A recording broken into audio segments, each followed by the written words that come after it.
In 1998, a design team from IKEA visited a Polish aluminium factory. On their way to the meeting room, they walked through the factory and accidentally passed by the workers' changing rooms, seeing endless rows of lockers. That became the starting point for the PS Metal Cabinet. Our work started right then and there. It took half an hour to draw up the design, and minutes later we gave it to the supplier to make a sample. It was a creative chain reaction, actually. The worker lockers were being produced on site, so the production setup was efficient from the beginning.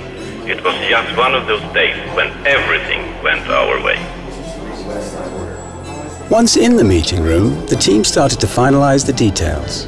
And when their eyes landed on an ashtray sitting on top of the conference table, the color was an easy choice.